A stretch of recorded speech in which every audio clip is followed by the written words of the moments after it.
He read the Bible honestly. He asked simple questions. He noticed things that didn't add up. He refused to pretend contradictions were divine mysteries. And what he discovered about Noah's flood was so dangerous to religious authority that the church spent 3 centuries trying to bury it. Spinoza found that the flood story you were taught as literal history is full of impossibilities, not small problems you can explain away. Major, catastrophic, undeniable failures of logic and science that prove this story was never meant to be taken as fact. It was mythology, borrowed from older cultures, edited by different authors who couldn't keep their story straight. And the men who put it in the Bible knew it had problems. They knew the numbers didn't work. They knew the timeline was impossible. They knew other cultures had told this exact same story 1,000 years earlier. But they included it anyway. Why? Because a population that believes impossible things will obey impossible demands. Because a story about God drowning the entire world for disobedience is a story about what happens when you question authority. This isn't for people who want comfort.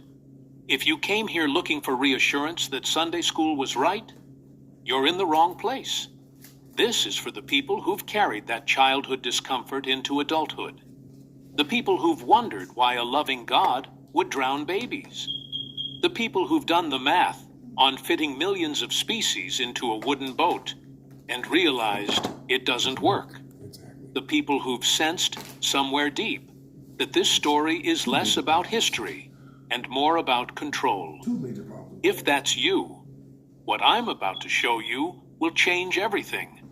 Not because I'm giving you new information, but because I'm showing you what was always there, waiting for you to look closely enough to see it.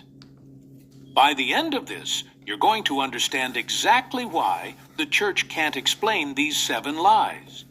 You're going to see the mechanism of control that's kept billions of people afraid of questioning. And you're going to realize that the doubt you've been carrying, the guilt you've felt for not believing this story completely, wasn't weakness. It was your intelligence refusing to be silenced. Here's what I need from you right now. If you've ever felt uncomfortable with the Noah's flood story, but were told that discomfort was lack of faith, type the word truth in the comments. Not for me, for yourself. Because what we're about to do requires you to